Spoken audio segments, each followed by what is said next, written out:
우리는 계속 빌립보서의 말씀을 살펴보고 있는데, 빌립보서가 기록될 당시 정치 지도자는 악명 높은 네로였습니다. 그는 아주 권력욕이 강한 사람이었습니다. 의붓 동생을 독살하고 정치적으로 간섭한다고 임신한 아내와 어머니를 살해하였습니다. 스승인 세네카에게 자살 명령을 내렸습니다. 로마 대화재가 발생하여 민심이 혼란해지자 그 책임을 기독교인에게 덮어씌워 신앙인들을 잔인하게 학살하였습니다. 그때가 아주 젊을 때입니다. 17살의 황제가 되어 14년 동안 통치하고 68년 6월 9일 31살에 자살을 하였습니다. AD 60에서 62년에 빌립보서가 기록되었다면 이때 나이는 23살에서 25살밖에 되지 않았을 것입니다. 나이든 하나님의 종 사도 바울이 로마 감옥에서 권력 중독에 빠진 네로 황제를 바라보았을 때 얼마나 안타까운 마음이 들었겠습니까? 그런데 자신이 개척하여 세운 빌립보 교회 교인들 가운데에서도 권력 투쟁을 한다는 이야기를 들었습니다. 2절에 보시면 유오디아와 순두계가 교회 안에서 권력 다툼을 한다는 것입니다. 이런 소식을 들었을 때 사도 바울의 마음이 얼마나 아팠겠습니까? 그래서 사도 바울은 빌립보서를 통해 무엇이라고 권면합니까? 2절을 보시면 주 안에서 같은 마음을 품으라고 권면합니다. 주님을 떠나지 말고 주님 안에서 유오디아의 마음도 아니고 순두계의 마음도 아니고 겸손하게 십자가를 지신 예수님의 마음을 품으라는 것입니다. 그리고 교인들에게는 하나님의 일을 열심히 하다가 의견 충돌이 생기고 서로 주도권 싸움을 하고 있는 여인들이지만 비난하지 말고 도와주라는 것입니다. 어떻든 하나님의 일을 하는 동력자들을 도와주라는 것입니다. 왜 그렇습니까? 본문 3절을 보시면 생명책에 기록되어 있기 때문입니다. 다 천국에 가 영원히 살 사람들이기 때문입니다. 그렇게 권면하면서 무엇을 말씀합니까? 본문 4절을 보시면 주 안에서 항상 기뻐하라. 내가 다시 말하노니 기뻐하라 라고 말씀합니다. 기뻐하라고 말씀합니다. 얼마나 강조하는가를 보시기 바랍니다. 항상 기뻐하라고 말씀합니다. 다시 말하노니 기뻐하라고 강조하고 있습니다. 사도 바울은 빌립보서를 통해 계속 강조하고 있습니다. 3장 1절을 보시면 주 안에서 기뻐하라고 말씀합니다. 사도 바울이 감옥에서 네로의 추악한 모습을 보고 분노하고 슬퍼하는 것이 아닙니다. 빌립보서 2장 17절 18절을 보시면 만일 너희 믿음의 재물과 섬김 위에 내가 나를 전제로 드릴지라도 나는 기뻐하고 너희 무리와 함께 기뻐하리니 이와 같이 너희도 기뻐하고 나와 함께 기뻐하라 라고 말씀합니다. 사도 바울은 감옥에서 기뻐하고 있고 자신이 죽을지라도 기뻐하겠다는 것입니다. 포악한 네로를 보면서 기뻐할 수 있겠습니까? 감옥에 갇혀 언제 죽을지 모르는 상황에서 자신을 보며 기뻐할 수 있겠습니까? 자신이 개척한 교회 성도들이 싸우고 있다는 소식을 듣고 기뻐할 수 있겠습니까? 그럼에도 불구하고 사도 바울은 기뻐하라고 말씀합니다. 사도 바울은 상황을 보고 기뻐하는 것이 아닙니다. 조건을 보고 기뻐하는 것이 아닙니다. 주 안에서 기뻐하라는 것입니다. 세상이 어떻든 상황이 어떻든 주님 안에 있기 때문에 기뻐하라는 것입니다. 어떤 상황에서도 우리는 주님 안에 있습니다. 문제를 감싸고 있는 분은 주님이십니다. 문제가 주님보다 큰 것이 아닙니다. 네로가 영원한 것이 아닙니다. 다 지나가는 것입니다. 유오디아와 순두개의 싸움이 주님보다 큰 것이 아닙니다. 다 지나가는 것들입니다. 우리 주님은 합력하여 선을 이루시는 분이시고 참새 한 마리도 주님이 허락하지 않으면 떨어지지 않습니다. 주님 안에 있기 때문에 기뻐하라는 것입니다.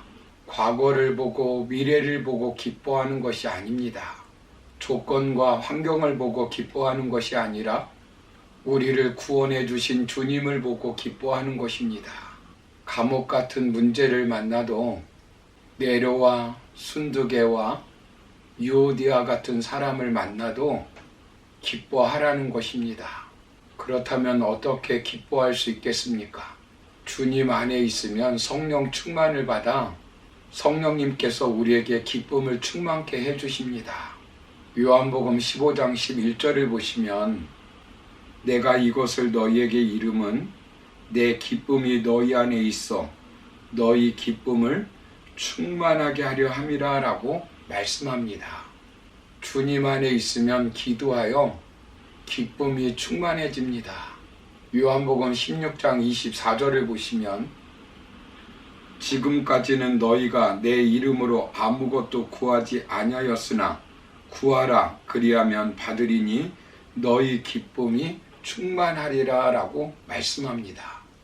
주님 안에 있으면 주님 말씀대로 살아 기쁨이 충만해집니다. 요한복음 15장 10절 11절을 보시면 내가 아버지의 계명을 지켜 그의 사랑 안에 거하는 것 같이 너희도 내 계명을 지키면 내 사랑 안에 거하리라. 내가 이것을 너희에게 이름은 내 기쁨이 너희 안에 있어 너희 기쁨을 충만하게 하려 함이라 라고 말씀합니다. 여러분, 고난과 핍박이 있습니까? 그 안에 갇히지 마시고 주님 안에 거하시기 바랍니다. 얼마든지 기뻐할 수 있습니다. 요한복음 16장 22절을 보시면 지금은 너희가 근심하나 내가 다시 너희를 보리니 너희 마음이 기쁠 것이요 너희 기쁨을 빼앗을 자가 없으리라 라고 말씀합니다. 우리 인생은 다 하나님의 손에 있습니다. 누구를 만나느냐 어떤 일을 당하느냐는 우연이 아닙니다. 다 하나님의 섭리 가운데 있습니다. 기뻐할 수 있는 좋은 사람만 만날 수 없고 기뻐할 수밖에 없는 좋은 일만 만나며 살 수도 없습니다. 어려운 사람을 만나면 그만큼 인격의 깊이가 깊어지는 것이고 힘든 일을 만나면 그만큼 영성은 깊어지고 영향력은 커지는 것입니다. 어디 있느냐보다 무슨 일을 당하느냐보다 더 중요한 것은 누구와 함께 있느냐는 것입니다. 세상 끝날까지 우리 주님이 우리와 함께 하십니다. 우리는 주님 안에 있습니다. 살면서 기뻐하지 못하는 가정의 문제, 건강의 문제, 직장의 문제, 자녀의 문제, 사업의 문제, 인간관계의 문제 등 다양한 문제들을 만나지만 이 또한 다 지나가는 것입니다. 나무는 바람에 흔들리면서 자라고 열매를 맺는 것입니다. 기뻐할 만한 조건이 있어서 기뻐하는 것이 아닙니다. 우리가 우리의 구세주 주님 안에 있기 때문에 그 주님을 신뢰하고 기뻐하는 것입니다. 빌립보 교회에 불화를 초래하는 다양한 문제가 있었고 에바브로디도의 질병 때문에 걱정할 만한 일도 있었고 그릇된 이단 때문에 싸워야 할 문제도 있었습니다.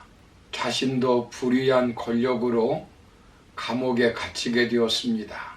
집도 자녀도 노후 보장도 전혀 없었습니다. 언제 죽을지 모르는 상황입니다. 그럼에도 불구하고 사도 바울은 기뻐하고 기뻐하면서 우리에게도 기뻐하며 살라고 권면합니다. 왜냐하면 주님 안에 있기 때문입니다. 주님 밖에 있으면 고난의 환경을 보고 기뻐할 수 없습니다. 유오디아와 순두개의 주도권 다툼을 보면서 기뻐할 수 없습니다.